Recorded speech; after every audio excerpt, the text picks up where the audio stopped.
This is session 3. It will be held in English with François Matarasso as chair and with speakers Pierre Tourvieille, Sakina and Fernando Ferroni. Please stay connected in this Zoom conversation. You are in session 3 of the Rome Charter 2020 conference. If you can, as Galina have just written in the chat, you could write your name and the organization you represent, or your brief input so that everybody can know who you are and what's your interest in this session. Thank you. Let me also say that if you have questions, please write them in the chat. The chair of the session, François and myself, will be able to raise those questions to the panelists once the first round is finished. Jordi, it sounds like we have solved the audio problem. That's very good.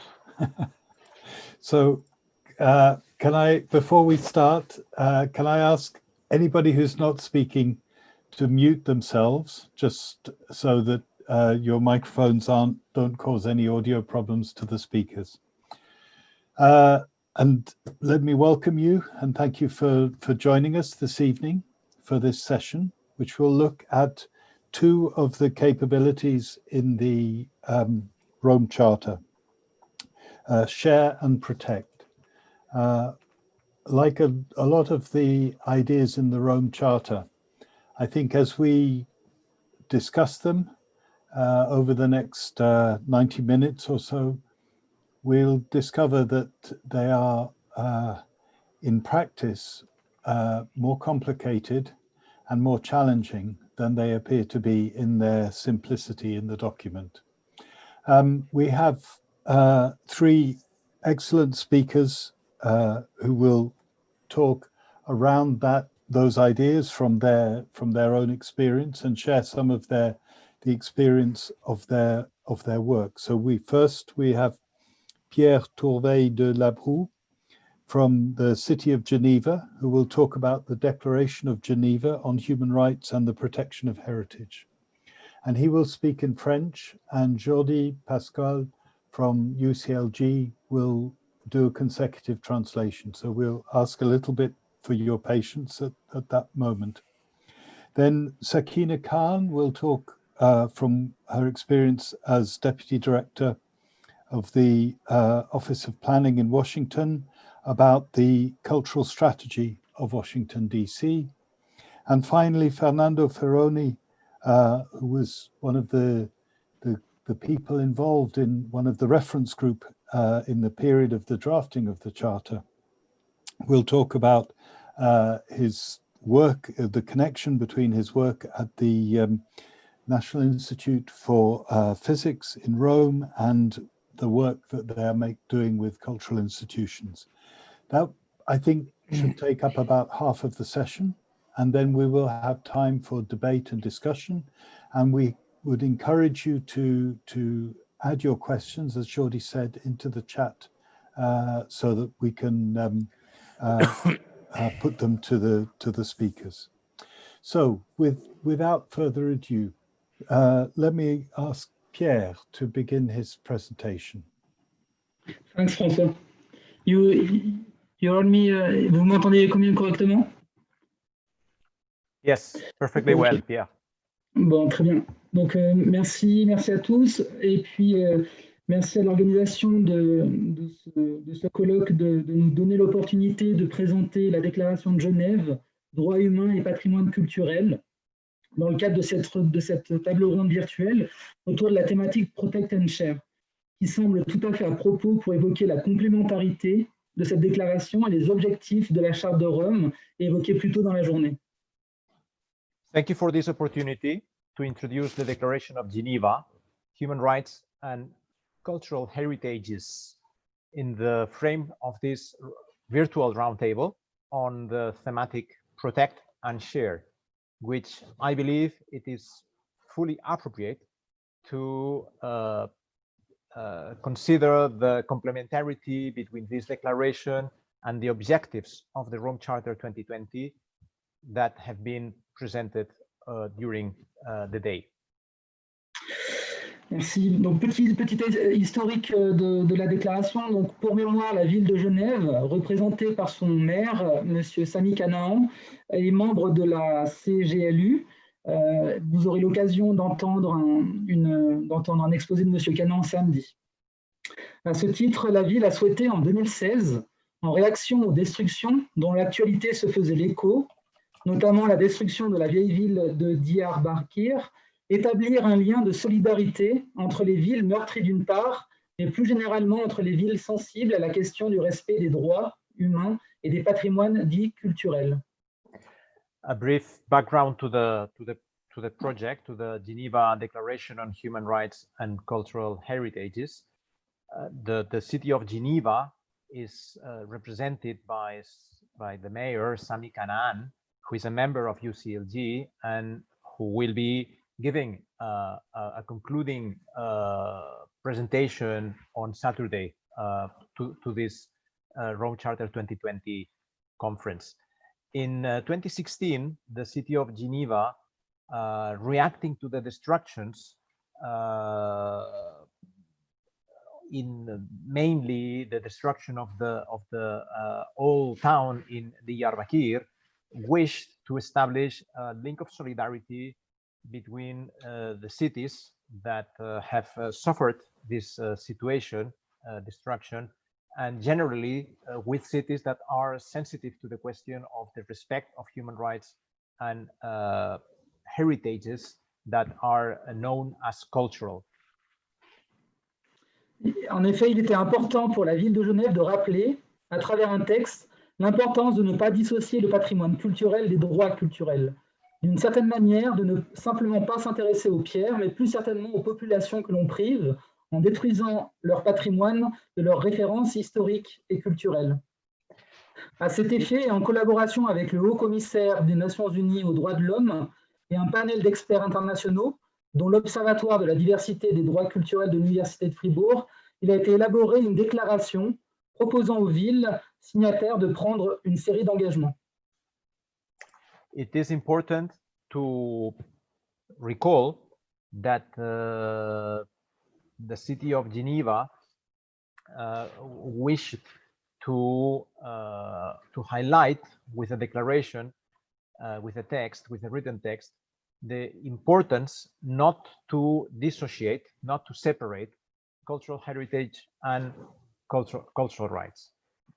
So it's not just around stones, but certainly around the populations that are deprived after the destruction of heritage by destroying their heritages, their references, both historically and cultural. So in cooperation with the office, with the High Commissioner of the United Nations on Human Rights, and with the support of a panel of international experts, and especially with the participation of the Diversity and Cultural Rights Observatory in Fribourg, in the University of Fribourg, a declaration has been written and inviting the signing cities to consider 8 commitments. Pour la suite, Jordi, je vous propose du coup de traduire engagement par engagement, ça sera peut-être plus lisible. Donc le premier de ces engagements était le suivant: développer et maintenir des villes et territoires qui mettent les personnes et leurs droits au centre de leur politique.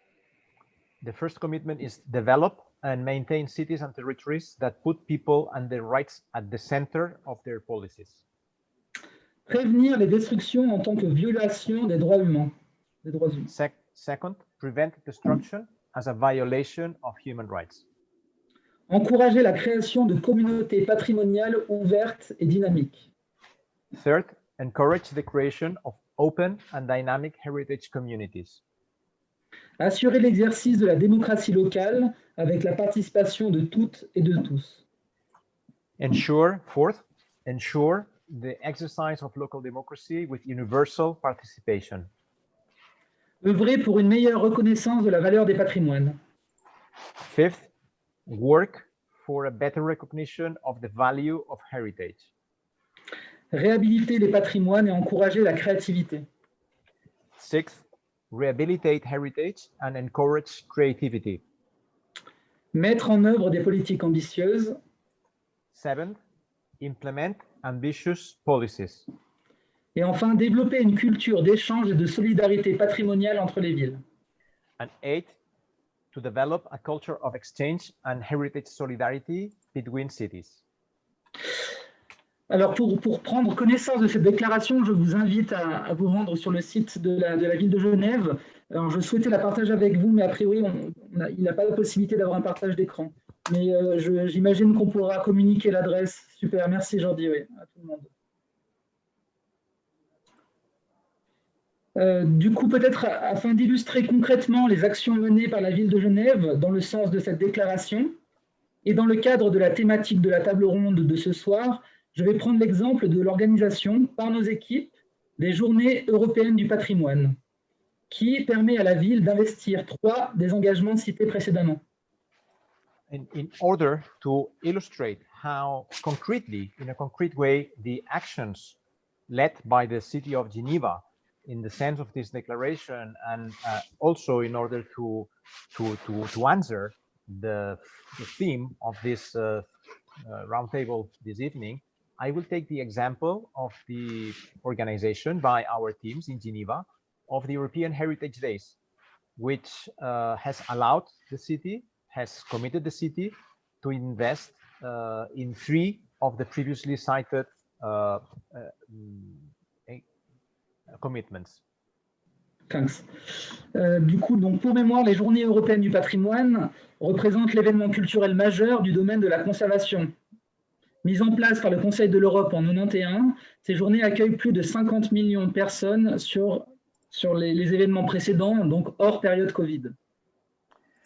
The European Heritage Days are the most important cultural event in the area of the preservation of heritage. They were launched in 1991 by the by the Council of Europe, and these days, the European Heritage Days before COVID-19, attracted the attention of more than 50 million visitors. Et la ville de Genève a très rapidement choisi de mettre en place cet événement à l'échelle de son territoire, en 1994, afin de rendre accessible son riche patrimoine à sa population. Aujourd'hui, l'événement annuel représente une vingtaine de visites ouvertes sur l'ensemble de son territoire. Lors de la dernière édition, nous avons fait le choix, afin de faire écho à cette déclaration, d'ouvrir le programme aux associations afin que la population puisse proposer des visites. Cela afin de permettre de dépasser le cadre des visites décidées par des experts métiers, mais d'ouvrir la manifestation à des objets dont la reconnaissance de la valeur patrimoniale n'est pas institutionnelle, mais émane de la population. The city of Geneva has decided to very rapidly in 1994 to organize a local event around the European Heritage Days. And today that this event represents in Geneva more than 20 sites open over the municipality. In its last edition, the city of Geneva has decided to make a very clear echo of the declaration and to open the program to the civil society organizations so that the inhabitants could suggest visits. This was aiming to allow the population to open the event to the inhabitants, to the people, to make sure that the recognition of the value of heritage is not only institutional, but that it begins, it is coming from the population living in the place. De plus, il a été décidé d'ouvrir l'encadrement de ces journées à l'Hospice Général, organisme qui travaille à l'intégration des migrants et requérants d'asile. Ainsi, nous avons eu la chance d'accueillir des personnes de tous horizons, venant principalement du Moyen-Orient. Ces deux actions permettent d'ouvrir le champ patrimonial à une population plus large, d'avoir une politique inclusive et dynamique. L'exemple des journées du patrimoine est un exemple parmi d'autres. Comme vous le voyez, l'idée est avant tout de pouvoir identifier pour les villes signataires les actions déjà menées par chacune d'entre elles pour chacun des engagements. Cela afin de créer une plateforme d'échange, de partage de pratiques entre villes solidaires. The city of Geneva, in the last edition of the European Heritage Days, also decided to launch the event in the General Hospice, the organization whose main aim is the integration of migrants and those that are asylum seekers.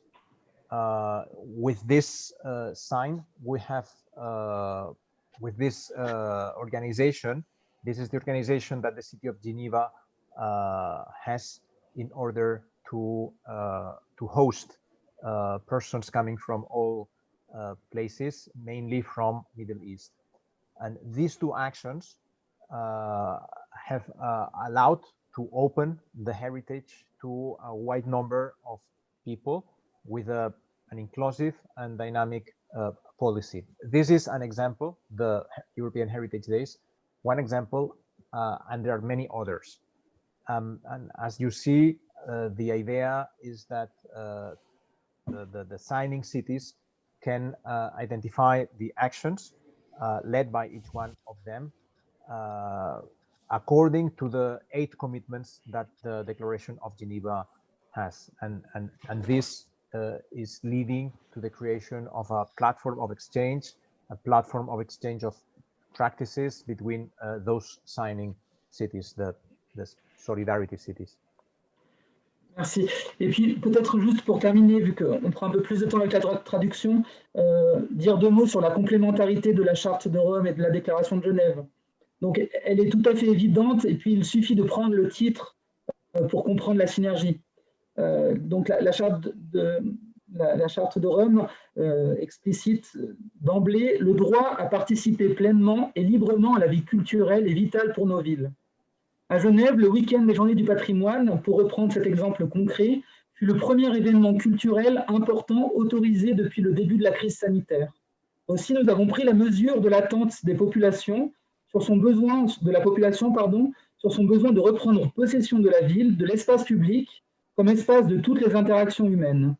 Finalement, une certaine force de résilience nécessaire et pour les organisateurs, un vrai plaisir à voir un enthousiasme presque inédit dans l'organisation de ces Journées du patrimoine. The complementarity between the Declaration of Geneva and the Rome Charter 2020 is in fact by all means very evident. It's just if you read the title of the Rome Charter that we understand very clearly the synergy, the right to fully participate in, fully and freely participate in cultural life is vital for our cities. In Geneva, the weekend of the European Heritage Days was in fact the first cultural event, the first important cultural event authorized, allowed after the beginning of the sanitary crisis, the pandemic. And we, of course, we have considered the needs of the population, the expectations of the population, the needs of the population on taking again possession of their city, to reconquering public space as the space of all human interactions. And finally, we have noticed a force, the force of the resilience of the population that is very closely connected to the reappropriation of the city. The space that from one day to the other had been forbidden of public use. Merci, Jordi. Thank you. Thank you very much, Pierre. That was a great start and a really nice way to demonstrate the connections between protecting and sharing. I really like this idea of opening the European Heritage Days to ensure that all local associations could be part of it, and therefore that the definition of what is important heritage becomes something that is shared by the local population, not simply designated by people with expertise. So that from there we'll move to Washington and Sakina Khan, and she's going to talk about the new cultural plan and its connection with the Rome Charter. Sakina, thank you. Very much. Can everyone hear me? Yes? Okay, great. Yes. Greetings from Washington, D.C. It's truly an honor to be here with you all and talk about the Washington, D.C.'s cultural plan. I will refer to Washington, D.C. as both the district and D.C., so I'll use those terms interchangeably. Jordi will be hopefully displaying the presentation that I'll be giving. And Jordi has kindly offered to also run through the presentation, so I will give him cues when to move on to the next slide. But Jordi, you don't have to translate for me, so you do get a break from translation. But great job on translation. Okay, so I will be talking about the DC Cultural Plan. The plan is focused on thinking about culture as everywhere and shared by everyone. And culture as a way to build equity and community in a changing city. The overall framework of the cultural plan does seem to align well with the Rome Charter. And we were also informed by Agenda 21 for Culture. And thank you to Jordi for working with us over the years as we thought about how to approach the Washington, D.C. cultural plan. Next slide, please. So the plan, the cultural plan was led by my agency, which is the DC Office of Planning, in partnership with various arts agencies. It was the legislative branch of government that had actually requested the plan. It was a little unusual for an Office of Planning to lead this type of effort, but we were able to leverage our work across various planning systems, including economic development, public facilities, infrastructure, and housing in developing a cross-cutting cultural plan. And as part of this, we synthesize research, data, and community voice to produce cultural policy strategy and an investment roadmap. Next slide, please. So one of the fundamental premises of Washington, D.C.'s cultural plan is that it acknowledges culture occurs everywhere and is created and consumed by everyone. That culture is universal and is hardwired into the city, and it's infused into our communities, public spaces, and public buildings. And this also means the culture can be produced and shared in streets and plazas and parks and libraries and recreation facilities. We view all of this as cultural infrastructure. And also that any individual, including a resident, can create culture. And by looking at it this way, we were hoping to broaden the traditional constituency of cultural stakeholders and cultural creators. Next slide, please. So the plan provides a framework for strengthening the arts, humanities, culture, and heritage in communities by increasing cultural participation. Actually, it's the next slide, please, Jordi, the principles slide. Great, thank you.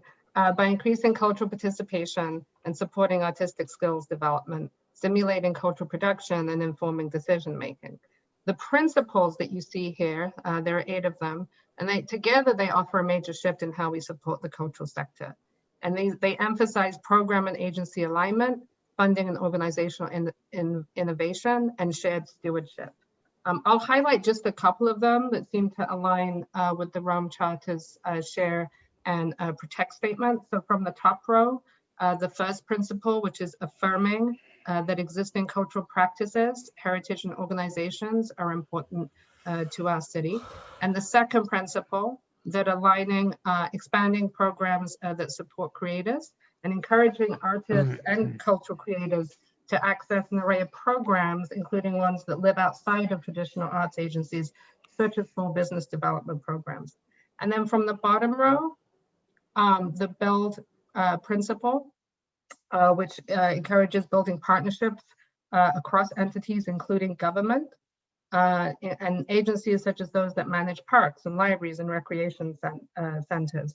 So really expanding which agencies we consider as part of the cultural support system or cultural umbrella.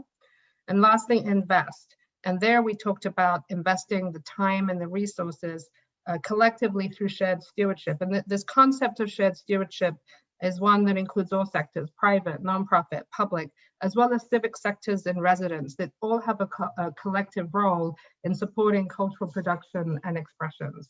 Next slide, please. So the plan pulls this all together in terms of these three cultural strategies. So strategies for cultural creators, cultural spaces, and cultural consumers. And these are designed to work together to build cultural equity as the city grows and changes.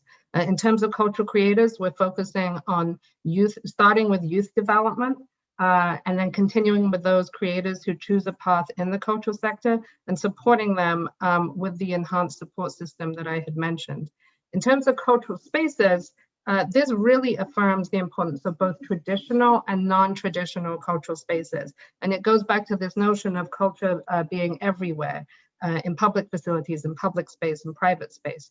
And this was important to us because by focusing on the civic and the public facilities, which are located across the city in every neighborhood and are accessible to all residents, it really meant that we could take a more equitable approach to culture and use culture as an equity building tool because all our residents have access to these facilities. And then lastly, in terms of cultural consumers, really we were looking to maximize our residents' opportunities for cultural experiences with an emphasis on cultural presentations that really reflect our residents and also provide opportunities for those from historically underserved communities. So I think we just lost the presentation, but it's back again. Thank you, Jordi. Next slide. So when talking about cultural creators, consumers, and cultural infrastructure, it's important to note that our cultural plan for Washington, D.C. emphasizes Black culture as a key theme, and that many of the recommendations support Black culture. The city's culture and Black culture are deeply intertwined, both in terms of the past, but also the present. And whilst the city is no longer majority Black and is becoming more diverse, there is a focus on recognizing and lifting up Black culture and narratives and identity, particularly in neighborhoods that are undergoing change in order to help build cultural equity. And so some examples of those approaches are listed here, and they include a focus on community heritage and lived history or lived experiences, as well as making public space and production space more accessible. Next slide, please. So the lifting up of local heritage, narratives, and identity was part of this, an additional focus area that the cultural plan had on heritage and preservation, both in terms of historic assets, which we viewed as part of cultural infrastructure, but also in terms of lived experiences. And the plan really promotes engaging with communities, lifting up local heritage, narratives, and identity, creating a sense of place and belonging, and innovating on how we experience and celebrate people, place, and history. And it also recognizes that in Washington, D.C., as is the case in many of the other cities that are represented here in this meeting, we're celebrating both the national and local identity and figuring out how to make that work both at the same time. So next slide, please.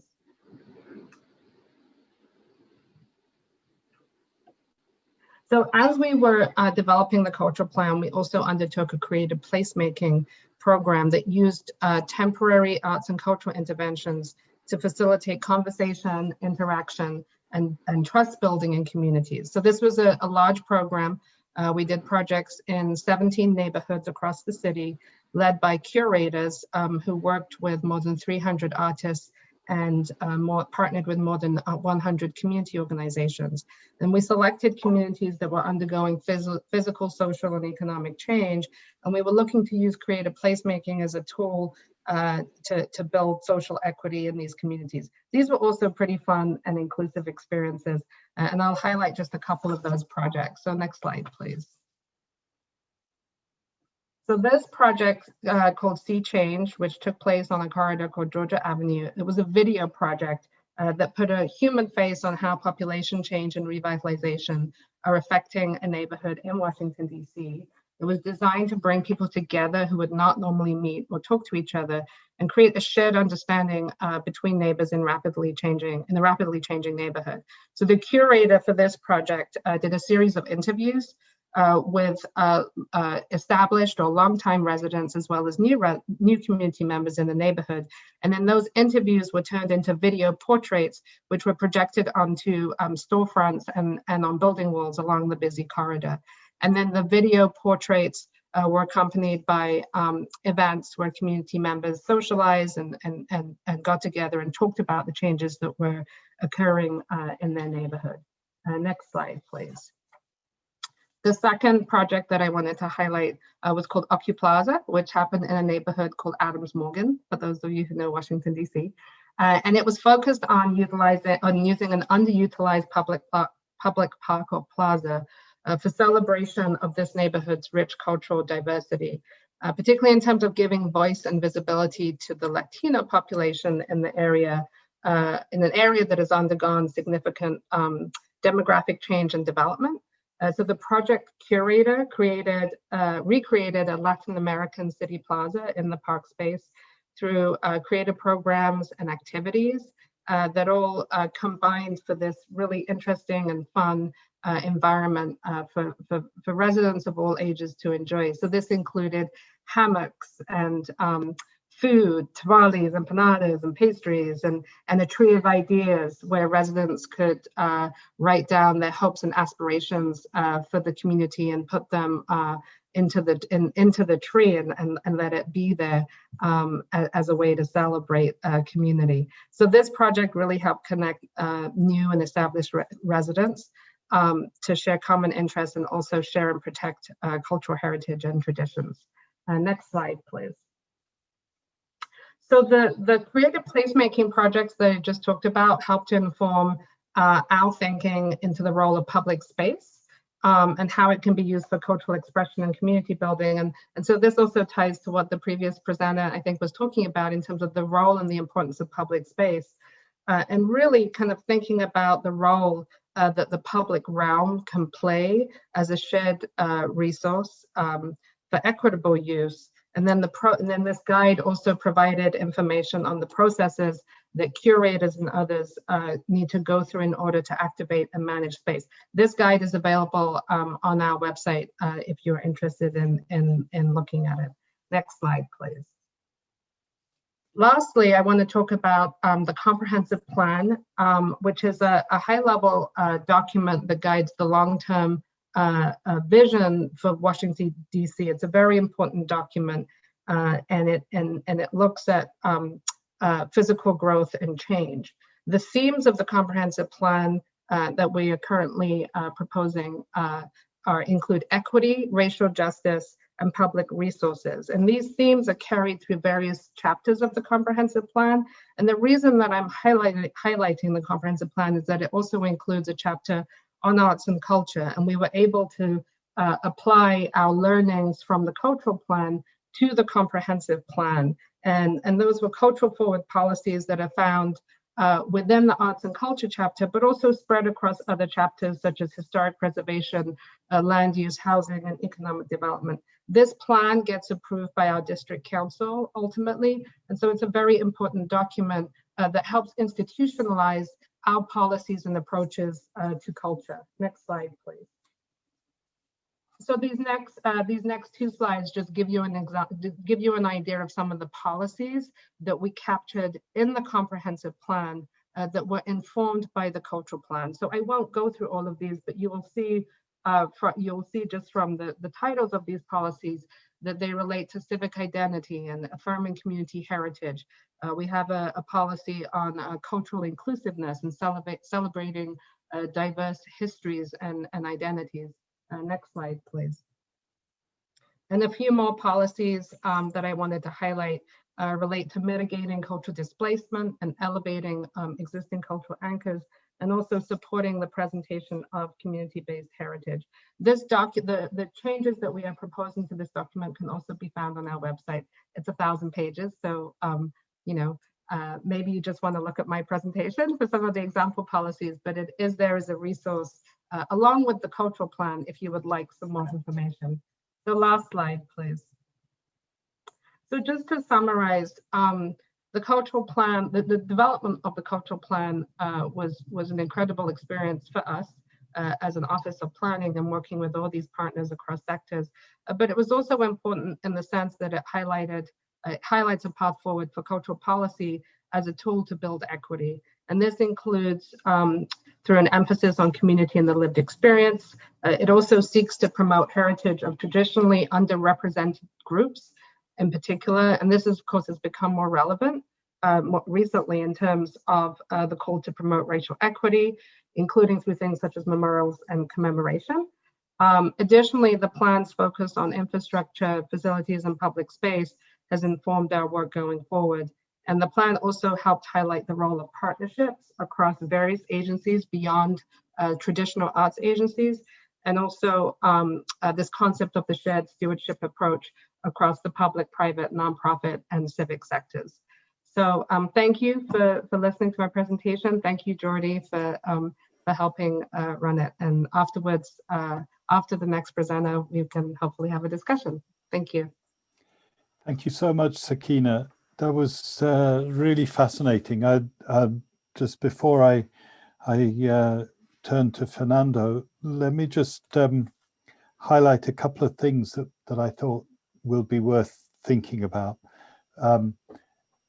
One, I think it seemed to me, I'm not aware of a cultural plan being developed by a planning office. And usually we ask the cultural department to do that. And of course, the cultural department isn't always an honest broker, or it isn't always perceived to be an honest broker. So it seems to me that it's a very interesting role to have brought your department in there, and crucially then to see the consequences in terms of integrating that so that it doesn't stay the property of the cultural department, but it becomes really citywide. And the other thing that I thought was really important was your notion of shared stewardship, because that's at the center of the philosophy of the Charter of Rome, that in that first phrase that you'll have recognized had some influence from the American Constitution, and when we wrote "We the people are the city," because it is that sense of shared ownership and responsibility for the cultural life of the city. So thank you very much for that. We're going to move to a very different perspective now, because Fernando Ferroni is a scientist, and it was an important part of the thinking of the City of Rome that our understanding of culture should be broad and should be able to include science and other forms of knowledge. So, Fernando, over to you. Thank you very much. As you said, I am an unlikely participant in this debate, as I was an unlikely participant in drafting the Charter of Rome. I don't know how many scientists, those that come from what is called hard science, have participated in that things that I know, only me. But how many are now present in the audience, I would say, probably only me. I see my role in two different ways, though. I am a citizen of the city first, okay? I live in Rome. So I always, immaterially of my job, which was president of National Institute for Nuclear Physics, immaterially of that things, my reflections was always present as the cultural institutions of this city are coming from essentially 19th century, something that has been built thinking at a city that doesn't exist anymore. Cultural institutions that are centered or located downtown and that were essentially frequented only by people living downtown, or even worse now, since nobody lives anymore downtown, almost, they are only seen by tourists. I don't think this is something that on the long range makes any sense, something that is not shared, that doesn't belong to the entire city. On the other hand, the city that existed 100 years ago, or even 40 years ago, is no longer the same city. This city now has become a multicultural city. This city has got different problems. People live more in the neighborhood, in the periphery, rather than, as I said, downtown. So there is a general problem of location of cultural events and cultural institutions, but this is something that only a part of the problem now. And this is something that is I felt as a citizen of the city, but then I felt even more when I was doing my job and essentially in trying to understand what science should do in terms of outreach and communication. Most of the people now speaks a different language of what was the language spoken by, say, the cultural elite 40 years ago. 40 years ago, the scientists didn't feel any need to talk to anybody. And scientists were living in an ivory tower. If you think at the paradigmatic examples as the absence essentially of any debate in the period when nuclear power was set as a possible source of energy for the future, and nuclear plants were built essentially not involving any debate. The consequence of not having that any debate we are seeing 40 years after or 50 years after. Okay, you always pay the mistakes you do. So the point is that now the city speaks a different language. The city sees things moving in a different direction. The languages, the way, the communication, the media, everything has changed. So we cannot use the same tools that we probably didn't even use in the past. So when I was president of INFN, I put essentially as one of the central mission the one of trying to recompose the historical fracture between the two cultures, the scientific one and say the human science one. It's a very difficult thing to do because people probably have even forgotten that once upon a time the two things were the same thing, essentially natural philosophy, if you want. So it's a mountain that we see very hard to climb. But if we don't climb that mountain, the humankind will be lost because science is the engine for technology. Technology goes in the direction that nobody understands. Where technology is bringing the society, and not having the ability to debate about these things is a tragic issue. It's only something that will make things worse and worse. I like to always to remind everybody that when in the Middle Ages there were the so-called knowledgeable people, the one which were depicted with a conical hat over the skull, they ended in a very bad way. Okay, they were burned essentially, and I don't think that society will evolve in a different way if we don't take action now. So, in the little things, so now I have two roles in essentially. I've been put probably only because I was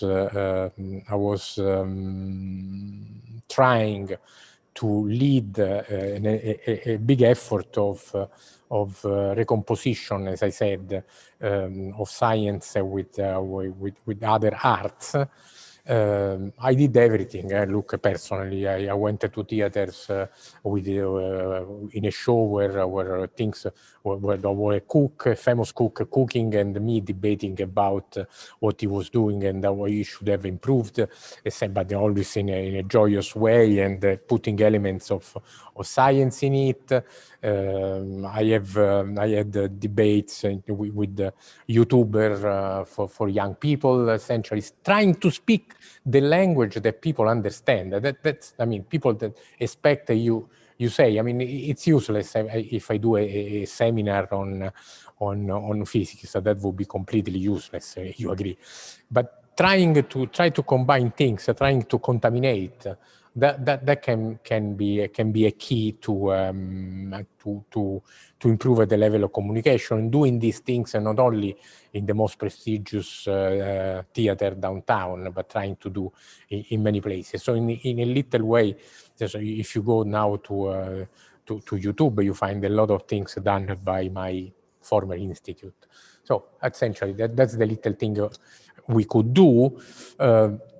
The most important things actually was to convince the researchers that this was their mission, that they cannot be only people that drag money from the community, does a beautiful research, and it doesn't give back the results in an understandable form, again in a form that can be understood, and in the form that can be put together with other languages, in a sense, languages of culture, languages of art.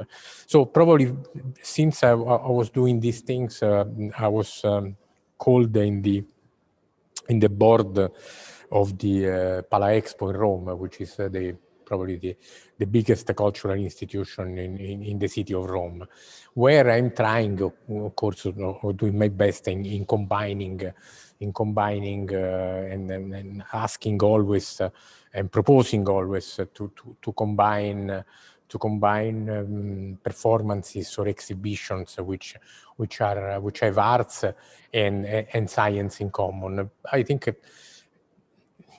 again this doesn't respond to the first of the two problems I mentioned, that it doesn't particularly recompose the fracture existing between downtown and periphery, but at least try to recompose the fracture between the scission between art and science.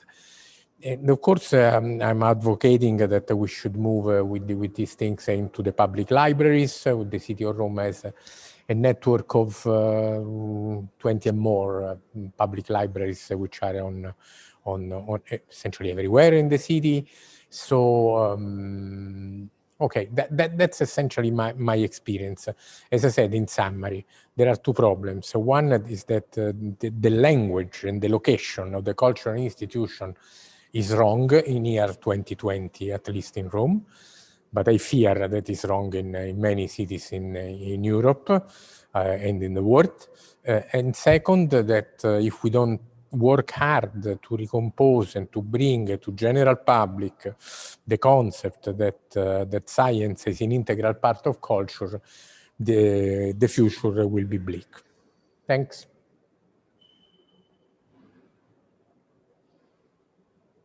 Thank you very much, Fernando. It's very helpful to have this additional perspective, and I felt the echo of what you were saying about some of the mistakes that scientists made from their detachment from society in the past, because I think the same could be true of in the cultural sector.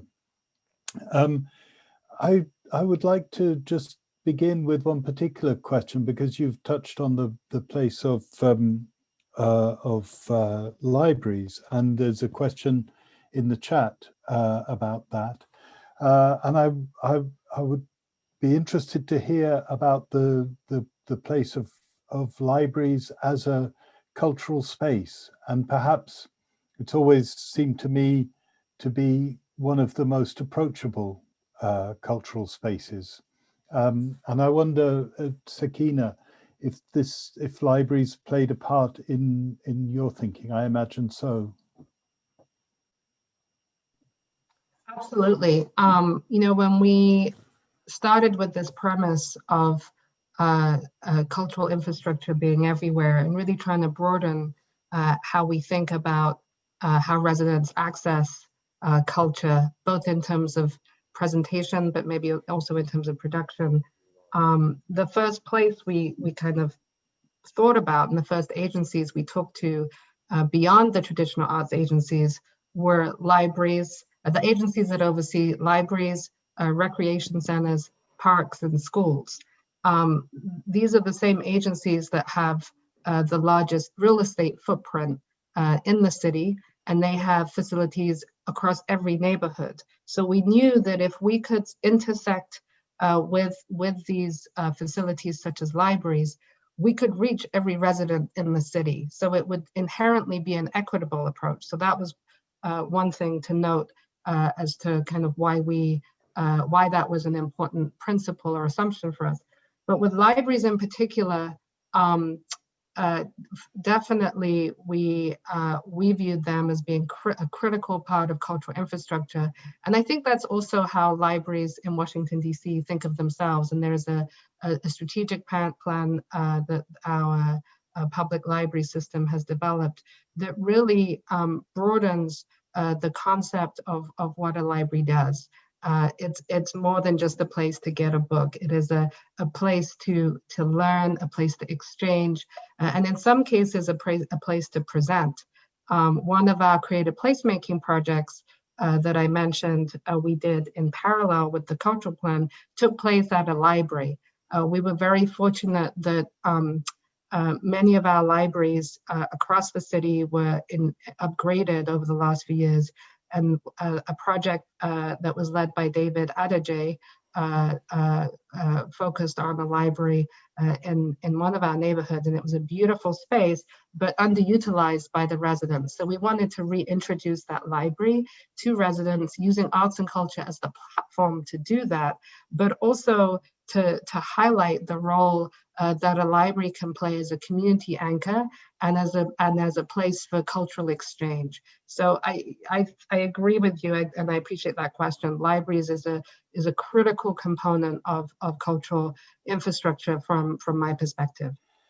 And also perhaps underestimated by those of us who don't work in libraries for being a place where art and science and all aspects of culture and knowledge meet without anybody thinking there's anything strange about it. It's I liked Fernando's reminder of natural philosophy, and I'm not sure we should rebrand libraries as centers of natural philosophy, but it's in effect part of what they're doing. One other thing, just to mention, sorry, with libraries, is they're also a place of heritage and where those records are kept. And so when in a city that has been changing rapidly in the way that Washington, D.C. has, libraries become not just places for current and present exchange of culture, but also understanding the past and reminding all residents of what the community heritage was. And there has been a focus across our library system on community heritage. So the lived experiences, the oral histories, a lot of those are captured at a local library. So that's another important facet of the role that libraries play. It's very important, and it's a nice reminder of how often in our daily lives, in our own lives,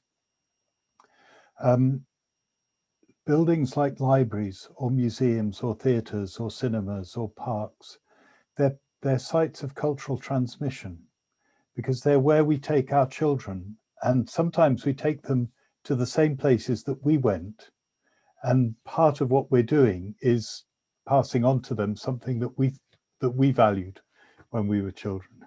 they don't always appreciate that side of it, but as a parent, I remember doing that. Let me turn to Pierre, because I know that he's going to have to leave us shortly, and I'm particularly keen to hear his view on this question of sharing and protecting culture, and whether there are limits to that, because of course, we heard in one of the earlier sessions, it's naive to think that culture is always positive or always accepted by everyone. And consequently, sometimes the wish of one group to protect or to share their culture can be a source of tension with other groups. And I wonder whether the Declaration of Geneva or your work with the Heritage Open Days, if you could say perhaps something about how you have negotiated those inevitable difficulties. Jordi, je vais peut-être vous demander juste de traduire la dernière partie de la question. Je crois que la question était sur les difficultés que peut-être il y a dans les politiques. D'appropriation sur les patrimoines. Pas seulement l'appropriation du patrimoine, mais comment vous vous approximez, vous êtes proche des personnes qui ne sont pas souvent, ne sont pas les participants de la vie culturelle. C'était ça, François? Jordi, c'était plutôt, la question était plutôt quand on encourage ou on soutient un groupe à mettre en avant leur vision culturelle ou leur patrimoine, il peut y avoir d'autres citoyens qui se sentent froissés ou qui sentent une hostilité vis-à-vis de cette culture. Alors, c'était la question de comment négocier entre les droits des différents groupes qui veulent avancer ou faire valoir leur culture. Oui, écoutez, oui, merci pour cette question. Alors, effectivement, c'est à la fois une problématique pour le conservateur que je représente à la ville, et à la fois, c'est un petit peu aussi tout l'objectif de la Déclaration de Genève. C'est-à-dire que l'important pour nous, c'est qu'on puisse ouvrir le sujet patrimonial à l'ensemble de la population, et notamment à travers la question d'intégrer la population dans le choix des sites qui sont ouverts. Alors, ça n'empêche pas que nous, comme gestionnaires, on doit faire attention justement à ce que ces journées du patrimoine, comme l'exemple, soient représentatives de tous les patrimoines et de toutes les communautés. Ensuite, la déclaration de Genève, l'intérêt qu'elle a, en tout cas c'est comme ça qu'on essaie de la travailler, c'est d'être une sorte de source, de plateforme entre les communautés, et que les expériences genevoises, certes dans un contexte très particulier, très préservé, et puissent nourrir les autres villes, et puis que les expériences des autres villes puissent nous nourrir. Donc on est plutôt dans une politique inclusive que l'inverse. Et puis pour répondre à votre question, c'est vrai que peut-être qu'à Genève, on est moins bien placé que dans des zones de conflit, et c'est vrai que cette problématique de mettre de côté ou de déplaire en mettant des sites en valeur, elle est finalement très peu présente. On n'a pas cette problématique-là à Genève. C'est peut-être à travers la déclaration de Genève et cette plateforme d'échange qu'on pourrait être amené à connaître cette problématique. I will try to translate. And apologies to all, because I think that the sound from Pierre did not reach all our computers in a very good mode. The answer of Pierre is it has two sides. First, the policy of the city of Geneva. Geneva tries to open heritage to all the population, and also in the choice of sites that are highlighted in the policies, in the cultural policies of Geneva. The city is careful in choosing those that are representative of the entire population, of all the people living in the city. And second part of the answer is related to the Declaration of Geneva and how it relates to the question. Of course, the declaration was written under the initiative of Geneva so that the city can share with other cities the local experiences, but also to learn from the experiences of other cities. And of course, Geneva is not in a conflict zone, is not in a difficult situation, but nevertheless, the importance of learning from other areas, other cities, is equally important. Et peut-être, Jordi, pour compléter sur la question de François, c'est une année, les Journées du patrimoine se sont retrouvés confrontés à un événement assez particulier. C'était finalement une contre-journée du patrimoine organisée par des associations qui finalement ne retrouvaient pas dans le programme, ou en tout cas dans la politique de la ville, qui ne se retrouvaient pas dans cette politique. Et on s'est retrouvé avec un week-end où finalement on avait un événement officiel et puis un événement off qui était organisé par ces associations, et on a trouvé finalement ça assez riche. Donc voilà, finalement la population ne s'est pas contentée du programme et est venue en tout cas le compléter. Yes, to complete the answer, Pierre wishes to highlight that in this year, in the organization of the European Heritage Days, the events were organized by many associations that were not working previously with the city of Geneva, associations that represent a good portion of the population living in Geneva, and this change has led to a more robust stance of the city council for these inhabitants of the city. Thank you, It Pierre. was positive. It was positive. And it was very positive, yes. Let me open the question a bit more widely, because in different ways you have all spoken about metaphorical or physical, actual spaces for interaction, for in Sakina's phrase, the equitable use of public space. And Fernando talked about science as the engine of technology, and it made me think again today. We've had two important areas have been evoked. One around social media as an important new development of technology, which is changing all of our lives, and of course the underlying principle of sustainability. And all of those seem to me to be bringing us back to a more holistic idea of how we need to work together to find solutions to the challenges that face us. So I would like to ask first Fernando to say a little bit about how, from a scientist's point of view, you feel that you can help citizens to engage with some of those philosophical, moral, practical, ethical dilemmas that we face, and then to come to Sakina to talk about how that negotiation can happen within cultural spaces. So Fernando.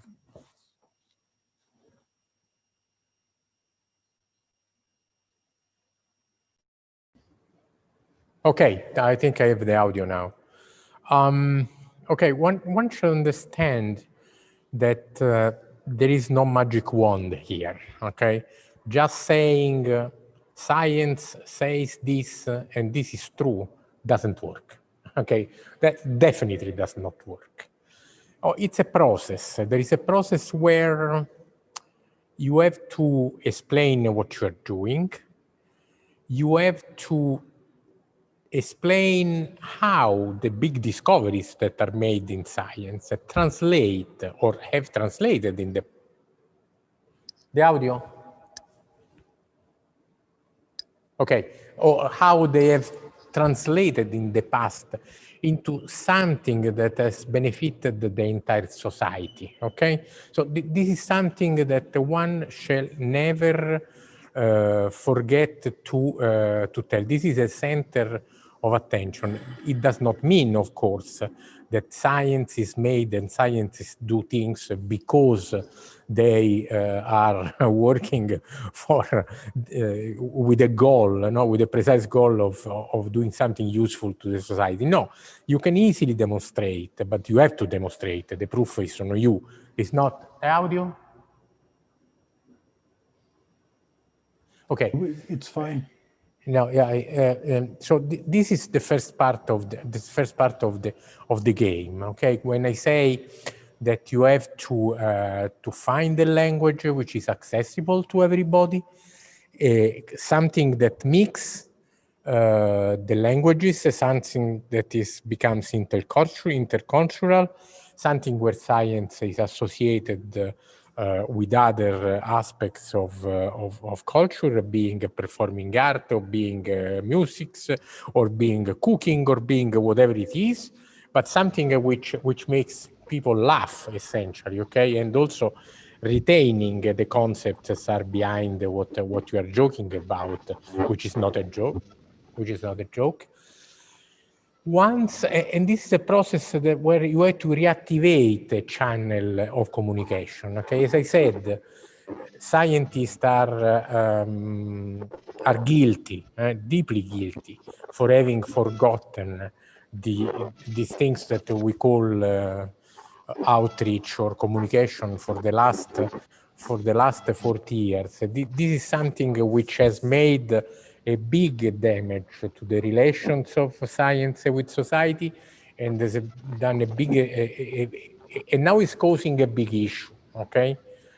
The issue is that when you speak about climate change, okay, it's not obvious that what you say is understood, what you say is perceived as a real emergency, because, and here there is the other aspect, that the media are how to say, meddling with this issue, no? Because I would never accept to go into a television debate where you have one-to-one. No, I am advocating for the scientific reason for climate change. One in front of me says that I'm saying a lot of idiocy.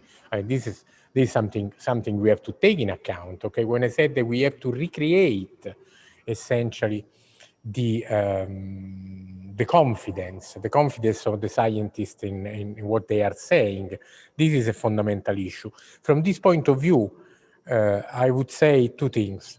One is that pandemics made caused a lot of troubles in this relation between scientists and society. Okay, because you understand why. I mean, you have seen everywhere what's the problem, what the problem was. And the second thing I want to mention is that clearly, I mean, is something that I always like to say. When I went to the university and decided to study physics, essentially there were two things that one young and somewhat confident and aggressive person could think of. Either I become a nuclear physicist or I become an astronaut. Okay, they were the paradigmatic big things of the 70s. Okay. If you think now, it's no longer, I mean, nuclear physicist is considered a sort of evil, okay? And an astronaut, somebody that goes around in the space and who cares, because what the hell they do bring to me? Okay, I'm sorry, we have to recreate the status of science in the society, but we do not recreate the status of science just affirming the concept of science, okay? Theorems do not work with society. Thank you very much, Fernando. Before I come to Sakina, let me pick up, because you already mentioned the pandemic, and let me pick up a question or a point that's raised in the chat, which is an inescapable reality, that the social distancing that we're all having to live with is very much in tension with the gathering, the meeting, the exchange that culture is that is so central to culture. So in talking about public spaces, it would be good, Sakina, perhaps if you could mention a little bit about how Washington DC is living in its public spaces with, or how the current situation has changed the use of public spaces as a place where people can meet and talk and negotiate. Sure, it's an interesting question. You know, and as many of us, I think, are experiencing, it's not just a health crisis, it's also an economic crisis. It's also a racial equity crisis. And this is, you know, against the backdrop of a climate crisis. So there's lots of challenges right now. But what I have observed is that public space has become a place to, even during these times and with appropriate kind of protection measures, some level of social distancing, masks, etc., public space has provided that platform for people, diverse communities to converge. And at times this has been to protest. And some of you may have seen the protests that happened here over the summer. And the way that we were able to use the public space, and in particular streets, not just to protest, but to do it through arts, to do it through murals. And there's a famous mural. Actually, it was in my presentation on one of the slides, a Black Lives Matter mural. And so, you know, it's definitely has provided that type of platform. We also have been piloting some programs. One of them is called a Streeteries program, and it allows a business and an organization to take over parking spots. So essentially to expand on a temporary basis the sidewalk into the street, so that the restaurants in particular can still operate and be that place for some level of social interaction and some level of engagement during this time. And then we've also, the mayor has just announced we have an entertainment pilot that is very recent, and it will allow a limited number of venues to host live entertainment. Now, those are more private spaces, but in combination with some of our other approaches to public space, including the streeteries, you know, there's kind of a web of spaces that hopefully have formed across the city that even during the pandemic still allow for some type of exchange and conversation, because I think more so now than ever we need that. And so those are just a couple examples of the approaches that we've been taking. Yeah. Thank you. We have just 5 minutes left, and I'd like to bring us back to the Rome Charter and the capabilities approach, because I've been watching the chat, and I'm very one of the, I suppose, subtexts that I see in the chat, in the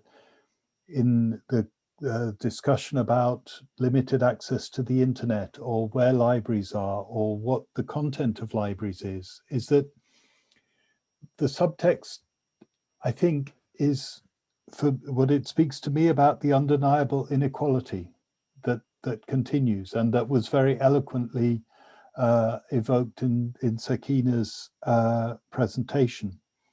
The capabilities approach is rooted in a recognition of that, and says that our responsibility, the responsibility of cities, of city administrations, of cultural institutions as well, because I think the Rome Charter is as applicable to a theatre or to a museum as it is to a whole city. And I think it challenges those of us who have good access to the resources that have enabled us to have those capabilities, to ask ourselves how we can ensure that the rights that are enshrined in documents like the Universal Declaration and that are echoed in the Charter are not mere rhetoric, in the words of the Charter. And I would just like to come back for a final word to both Fernando and Sakina on how the Charter or documents of that kind might be able to bring about the change that I think everybody who has come to this conference is certainly looking for in the equity of our cultural and social life. Let me go to Fernando first. I know it's a difficult question, and I'm not perhaps asking you for solutions, but some reflections on this question of inequity would be very good to hear. Well, first of all, this document needs to be known, okay? As you said, the city is not only the administration. At the end of the day, the administration can provide some funds, but it's very difficult that the administration itself finds time to go into any detail or an implementation of actions, okay? So this document has to be evaluated and somehow incorporated into the way of acting of all the cultural institutions, the research institutions, the university, I think, and other bodies that can actually act in the city. So once the document, the actions, the principles, the actions are not even sketched, the principles of the document have been somehow taken on board by the bodies that could do something. Then I think that each of these bodies should really make a plan of action, okay? It can be a little thing, can be a big thing. At this level, you cannot think to any coherence, and probably the coherence is not what you even aim for, for diversified cities, for situations that are so different. It's important that you start to act. I think what is done in Washington is spectacular with respect to what is done in my city, okay? But in a city like Rome, which is the place where most of there is the university with most of the students of all Italy. There are the headquarters of the main research institute. There are important museum and cultural institutions. So I think that the first action is, and in this respect, the administration has a role, because myself, I can propose to my former institute to adopt this, or of course, in the Pala Expo, we should do it. But I mean, I think that here the administration has a role in making this document a fundamental keystone of all the cultural institutions of the city. Then there are, then things are evolving, things can evolve. If everybody's starting to do something, then you start to have a picture. And from the picture, which might be chaotic at the beginning, it can emerge something which is very positive, something which is very useless, and you progress in this way. I think I'm an experimental physicist, so I found the solution of problems in doing, okay? Not in making theories of how to do in doing, okay? Thank you, Fernando. We're almost out of time, so let me just ask Sakina quickly for a last few words on this question. It's a very good question. I'm not sure I can really do it justice in a short time, but equity was an underlying theme in the cultural plan work that we did, and it's in response to a changing city with changing demographics, but also a recognition that we have to do more when it comes to our underrepresented and underserved populations, and that arts and culture can be a tool to help with that. And I think because of the fact, this goes back to your earlier point, Francois, about the Office of Planning, because we were leading on the cultural plan, and we tend to have a very broad view, and we work a lot with other agencies, we were able to infuse this thinking under the umbrella of the cultural plan, but also this theme of equity into the conversations that we were having with other agencies, including the non-typical agencies such as infrastructure agencies. Because when we talk about equity, it applies to housing, it applies to economic development, it applies to transportation. It is really a cross-cutting issue. But the cultural plan helped us lay out some policies around this topic, around equity and building cultural equity. And then we were able to apply those policies to the comprehensive plan, which is a separate planning process, which I mentioned. And through that kind of development and institutionalization of these equity forward policies allows us all to have a robust starting point, because in many ways it's a starting point when we're talking about policies, but that can support follow-up action. And I think that we're in the process of thinking through what does it really mean to have equity forward approaches that can be supported by arts and culture, but also apply to all these other areas of life. Bana söyleyebilirsin yani. So anyway, those are just my thoughts. Thank you, Sakina. I think that voice is telling us we're about to be cut off at the knees. Let me thank everybody for participating, and especially thank our speakers, Pierre, Sakina, and Fernando, for such a really wonderful, rich discussion with a lot of variety. I'll say one final word, just picking up on some of what's just been said. When we began working on the Rome Charter, what became the Rome Charter, for me, maybe the most important thing was that it should be understandable by the people of the city. And its simplicity is one of the things that I hope we got right, because unless people can understand what the city is promising them, then they're unable to tell the city when it's failing to deliver it. And so in terms of equity, that is one of the things that we tried to build into the concept of the Charter. Thank you all very much for your time. We have 2 more days of discussions and presentations, and I hope many years to come of actually turning these ideas into a continually evolving cultural life and living up to our promises to all our fellow citizens. Thank you all. Thank you. Thank you, everyone. Wonderful. Thank you, Francois. That was great. And thank you, Jordi, too. Okay, bye.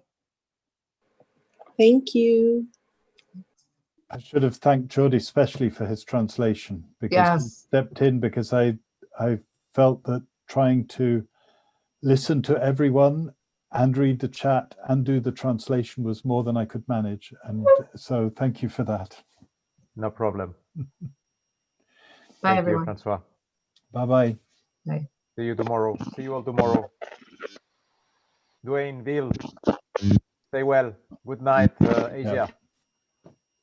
Bye-bye. Bye.